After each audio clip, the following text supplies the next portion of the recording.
homie Manuk from LA Times and The Guardian, and like Al Jazeera and like a bunch of outlets, developing free agent Mike Garcia has been weighing offers from Heyman, Aram, De La Hoya, and Hearn for his new promotional deal. His brother and trainer Robert Garcia told me in an interview. Robert said Matchroom's offer is, quote, huge. Mikey also likely to return at 140. Rob. Yes. I feel like that obviously it's news, but like it's not really like news in my mind. Like we knew that he was getting offers from all these people. That's not news. Maybe the fact that Matchroom's offer is huge and that was the one that Robert Garcia stated was the one that was huge is news, but that really isn't news to I think anyone that has been following negotiations in the last like year.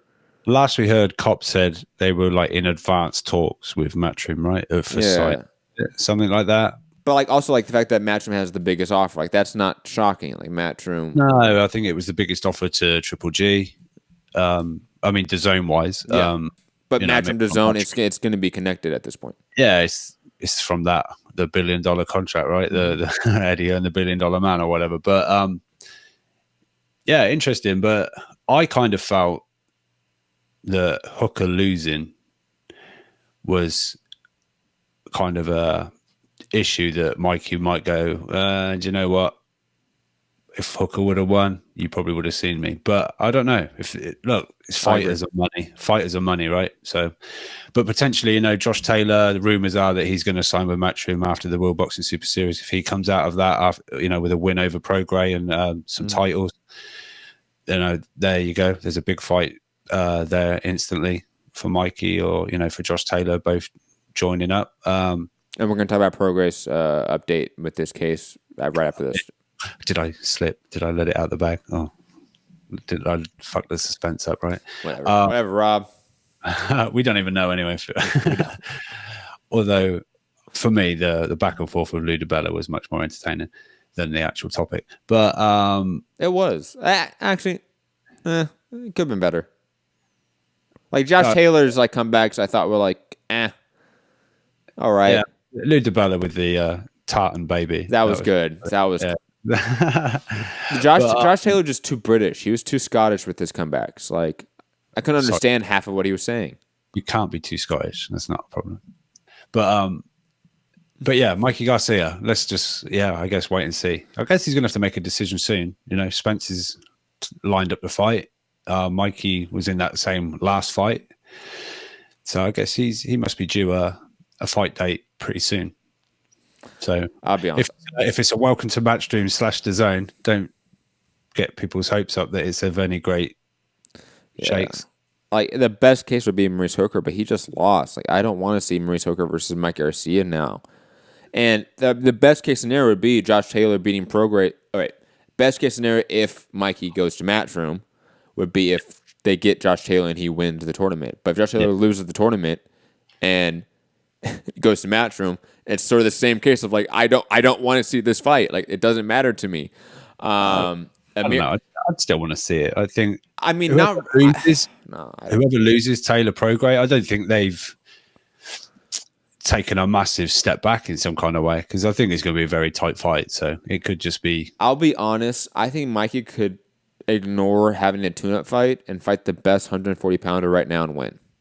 The unfortunate part is that the best 140-pounder right now is Jose Ramirez, and it's his best friend, and like that's just not going to happen. So, but we'll get to that news. Maybe he can fight. I still think maybe the old guy.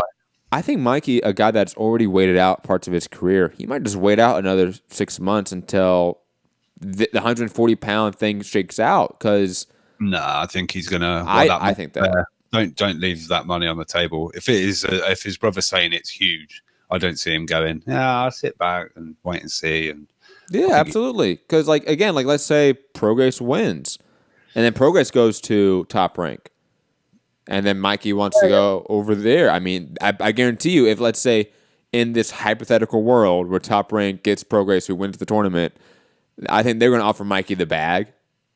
How likely do you see, given the history, we've just seen DAZN and ESPN work together, Top Rank and Matchroom. Mm-hmm.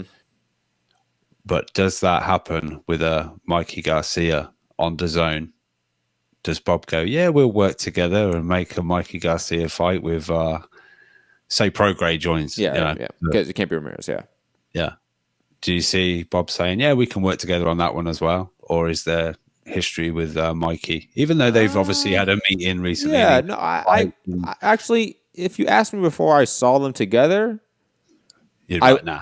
I would say nah, but it's different now. And also the fact that they sent Ramirez over, like that was shocking.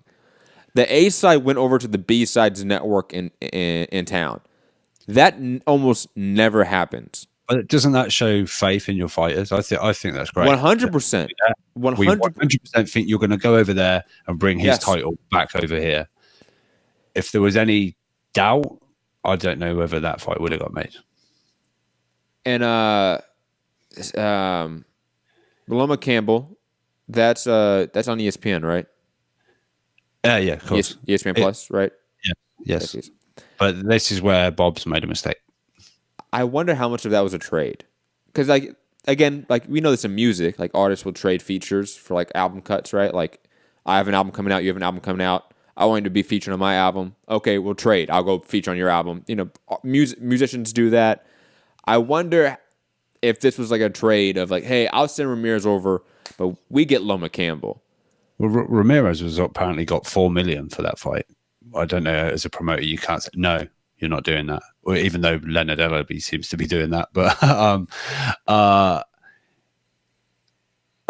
you say it's a trade, but it's like it's also on Sky. Matchroom with a promoter, just like Matchroom with a promoter for Hooker. I don't know. Matchroom have been lead promoter for those two fights. I know we've sent a fighter over there, and we're sending a fighter over to the UK. I don't think. I'm talking about networks. I'm purely talking about networks here. Yeah, I'm not talking about maybe lead promoter because obviously Loma Campbell's in the UK, so therefore Matchroom has to take up most of the effort of promoting that card because it's in the UK. That's not what I'm talking about here. I'm talking about purely networks here. Sending the fighter over to the other network. That's purely what I'm talking about here. Oh, okay. Maybe then. Yeah, maybe it is.